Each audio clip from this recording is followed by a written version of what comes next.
दोस्तों नमस्कार। आज हम बात करने जा रहे हैं भगवान के बारे में। हाँ दोस्तों, भगवान के बारे में बहुत लोग बहुत कुछ नहीं जानते हैं।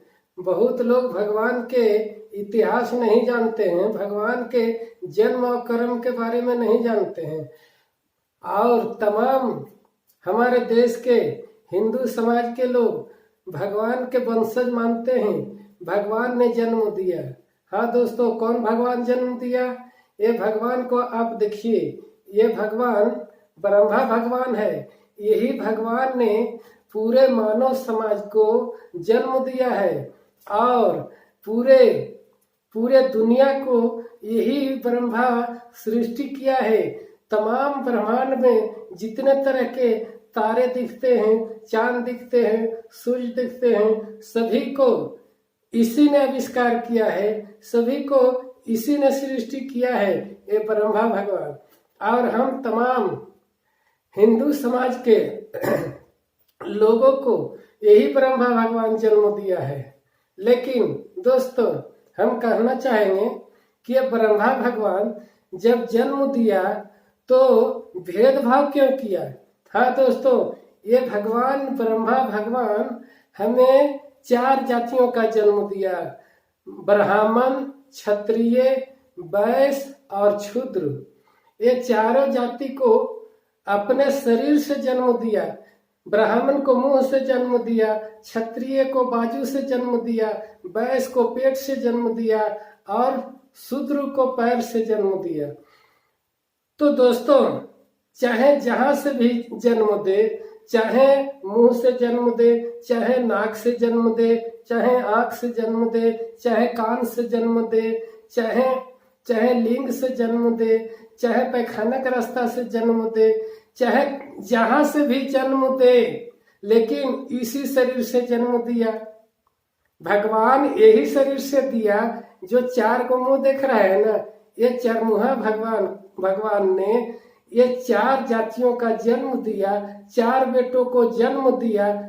एगो के नाम रखा ब्राह्मण, एगो के नाम रखा क्षत्रिय, और पहला के नाम रखा ब्राह्मण, दूसरा के नाम रखा क्षत्रिय, तीसरा के नाम रखा वैश्य, और सबसे छोटा वाला के चौथा बेटा को नाम रखा शूद्र। तो ये चारों बेटा को जन्म दिया यही शरीर से। मतलब ये भगवान जो है ना, ये भगवान को जो शरीर हमारे जैसे लग रहा है, हमारे जैसे 2 हाथ है, हमारे जैसे 2 पैर है, 4 गो माथा है इसको, ठीक है ना। तो ये 4 गो मुंह में किस मुंह से ब्राह्मण को जन्म दिया ये पता नहीं है। सामने वाला मुंह से दिया कि इधर वाला मुंह से दिया कि इधर वाला मुंह से दिया कि पीछे वाला मुंह से दिया, किस मुंह से जन्म दिया ब्राह्मण लोगों को? तो चाहे चलिए अब हम छोड़िए, ब्राह्मण के मुताबिक, ब्राह्मण के वेद पुराण में जो लिखा हुआ है उसके मुताबिक अगर हम मान लेते हैं तो ये चारों जाति, चारों वर्ण एक ही बाप के बेटा है, यही ब्रह्मा के बेटा है चारों ना। तो चारों को एक जैसा मान्यता देना चाहिए, चारों को एक जैसे हिस्सा देना चाहिए, चारों को एक जैसा पालन पोषण करना चाहिए।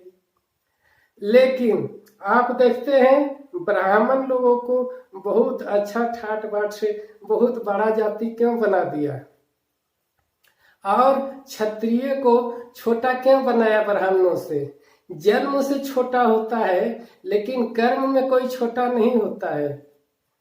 तो क्षत्रिय को छोटा बना दिया, वैश्य को छोटा बना दिया, शूद्र को एकदम नीचा बना दिया, शूद्र को पैखाना बिगने के लिए बना दिया, शूद्र को गाय के मांस खाने के लिए बना दिया, शूद्र को चमड़ा छुड़ाने के लिए बना दिया, शूद्र को हल जोतने के लिए बना दिया, शूद्र को तमाम काम करने के लिए बनाया। तो ये भगवान अगर बाप है, चारों बेटा को जन्म दिया है, तो चारों को एक जैसा शिक्षा देना चाहिए था, चारों के एक जैसा लालन पालन करना चाहिए था, चारों के बराबर हिस्सा देना चाहिए था, चारों के हक बराबर देना चाहिए था।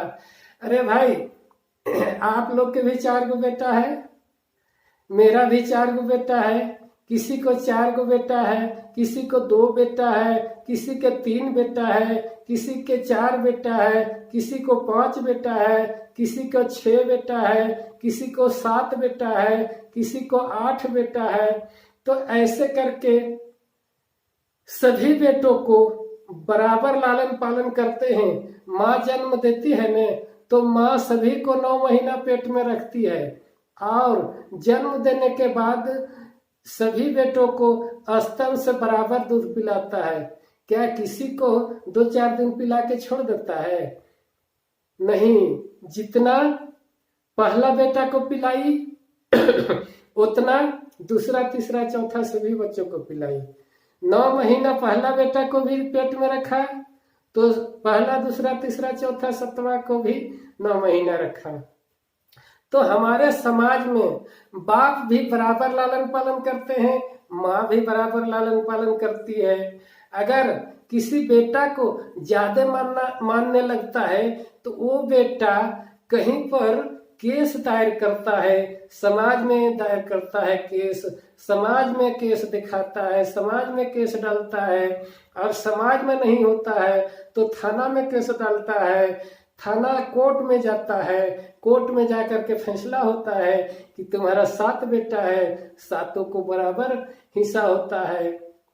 तो हमारे जब समाज में, मानव समाज में जब एक जैसा लालन पालन होता है और नहीं होने पर समाज हमें दंडित करता है, समाज हमें बराबर बंटवा के दिलाता है, कोर्ट बराबर बंटवा के दिलाता है, तो ये भगवान के समय में कोई कोर्ट कचहरी नहीं था।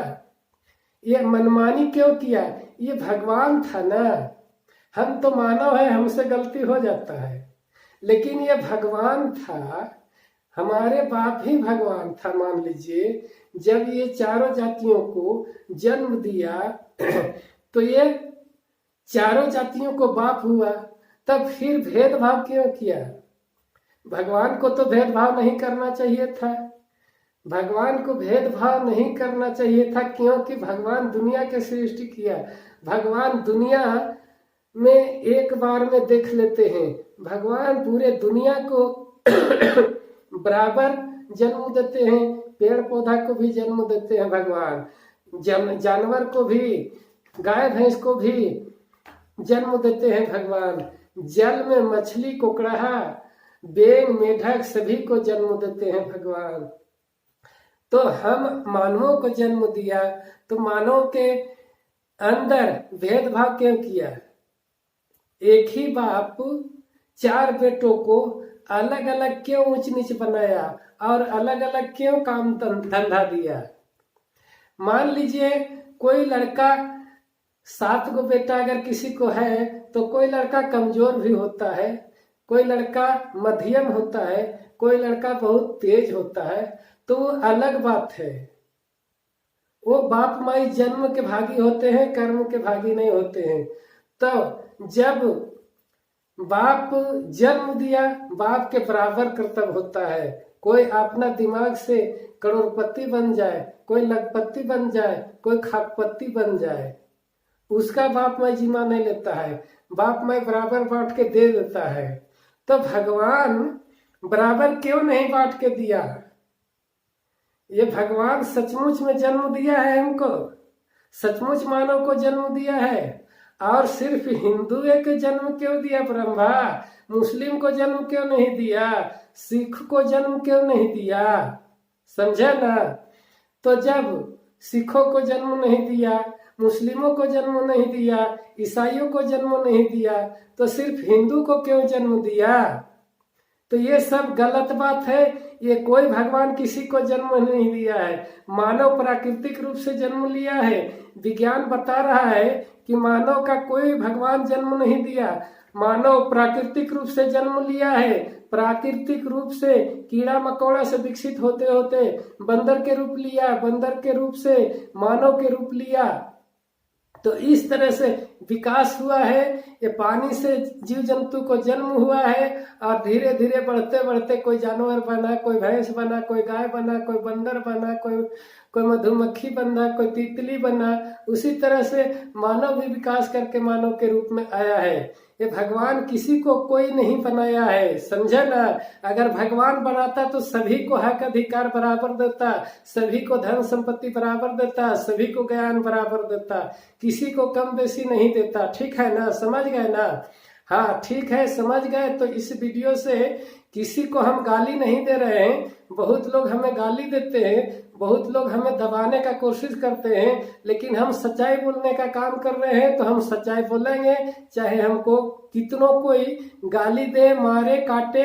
ये सच्चाई हम बोलना चाहते हैं और सच्चाई बोलेंगे। हमें कोई नहीं दबा सकता है। हमारे देश में अधिकार है, बोलने का अधिकार है, चलने का अधिकार है, रहने का अधिकार है। ठीक है ना। तो आप लोग भी हमारे बात पर मत जाइएगा, आप लोग भी ब्राह्मण के बात सुनिएगा और वेद पुराण पढ़ करके देखिएगा और हमारे बात मिलाइएगा कि कौन सही है, ब्राह्मणों का बात सही है या वेद पुराणों का बात सही है, कि सच्चाई देखो चैनल में जो बता रहे हैं वो बात सही है। मिला करके जो सही लगेगा उसको आप मानिएगा। ठीक है ना। तो आज के वीडियो में इतना ही। आपको अगर हमारे बात अच्छा लगा होगा, कुछ समझ में आया होगा, सही लगा होगा, तो आप इस चैनल को सब्सक्राइब कर लीजिए और बेल आइकन बटन को दबा लीजिए, ताकि कोई भी वीडियो हम अपलोड करें तो आप तक सबसे पहले पहुंचे और आप सच्चाई जान सके, सच्चाई समझ सके। और अच्छा लगा तो कमेंट कीजिएगा जरूर। कमेंट करने से हमें हौसला बनता है और सच्चाई अच्छा चीज बताने का मन करता है। अगर दुनिया को भी सिखाने लायक बात हम बोल रहे हैं, दुनिया को समझाने लायक बात बोल रहे हैं, तो तमाम अपना हित दोस्त मुहिम में जहां तक आपको नंबर होगा, जहां तक परिचय होगा, व्हाट्सएप फेसबुक में शेयर करने का प्रयास कीजिएगा। ठीक है। तो ठीक है, समझ गए। तो अब हमें दीजिए इजाजत, चलते हैं। आपको चलते चलते सच्चाई देखो चैनल में वीडियो देखने के लिए बहुत बहुत धन्यवाद करते हैं, नमस्कार करते हैं। जय हिंद, जय भारत।